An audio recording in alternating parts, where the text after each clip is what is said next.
Today we hear Jesus speaking to his disciples about going to his passion and death, and that one of them is going to betray them. So this causes a great furor among all the apostles, and Peter wants to make this great pledge to Jesus. He says, "I will lay down my life for you."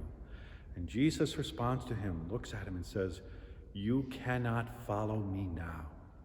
So the question is, why does it have to be this way?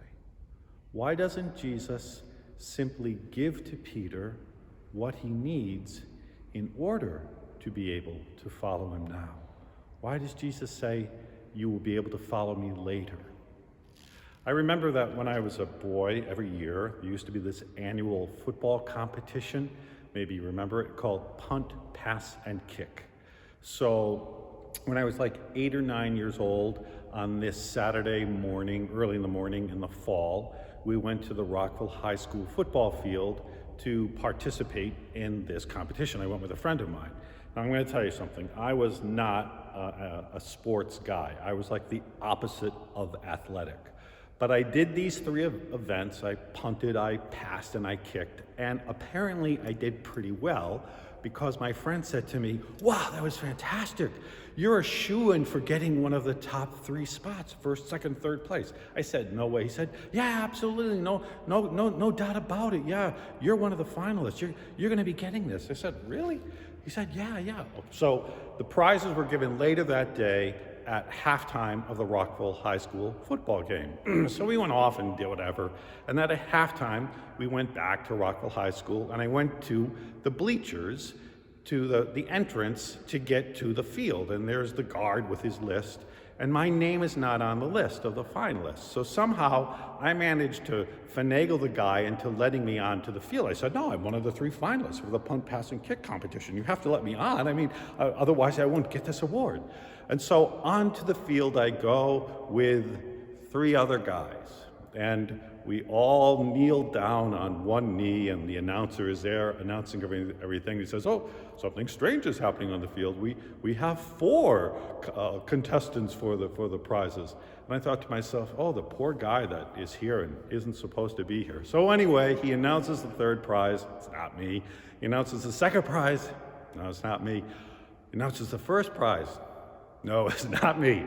And so I skulk off the field in total shame. Now, why am I telling you this story? Because really, it was one of the best things that could have happened to me as a young person. And you know why? Because I learned from that event not to rely too much on myself.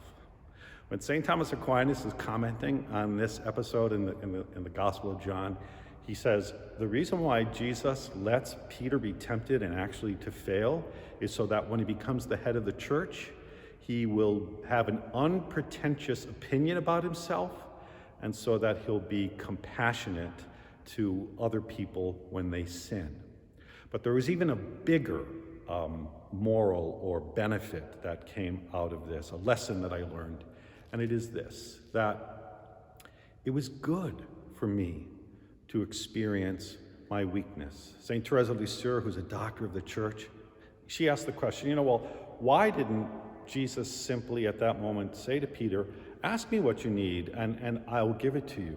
But rather she says, no, the Lord deliberately does not give Peter what he needs at this moment because Jesus wants Peter to show Jesus his weakness.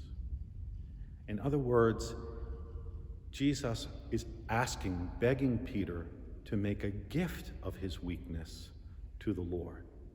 So we're in the most incredible Holy Week that most of us, probably all of us, have ever lived, because all we experience is our own powerlessness, our own weakness.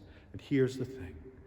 Jesus is asking you and me to make of that weakness a gift to him. That's what he wants as he goes to his passion this Good Friday. The gift that he wants from us is our weakness. Why? Because all of us want to console Jesus Christ on the cross. This is the great desire that all of us have.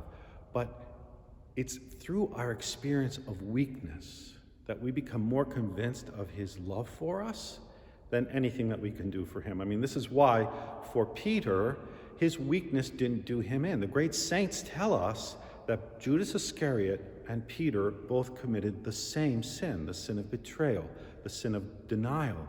But for Judas, it led to his self-destruction, but not for Peter. Why? Because from the first moments that he met Jesus, he met him through an experience of his own weakness. Remember when they're on the boat and there's that miraculous catch of fish, and Peter pleads with Jesus and says, "Leave me, Lord, because I'm a sinful man." But Jesus does the opposite. Not only does he stay with him, but he gives Peter his mission in the midst of the awareness of his own weakness. And that's the great gift that our experience of weakness can be to Jesus, because it's our claim on his love. So this Good Friday, I don't know about you, but I want to console Jesus Christ as he's dying on the cross. And you do too, right? So what's the best way to console Jesus as he is dying? And I'll tell you, it's not emotional outbursts. It's not expressions of sympathy or sentimentality. The best way to console Jesus Christ on the cross is to be willing to receive the love that he is pouring out to us in his torture when we know that we deserve it the least. To be willing to receive that love even though we know we have no right to it, because then Jesus knows that he doesn't die in vain. When we stand at the bottom of the cross and we say to Jesus, all I can give you is my weakness, my powerlessness, my inability, and even my sin, my actual evil, but I still want you.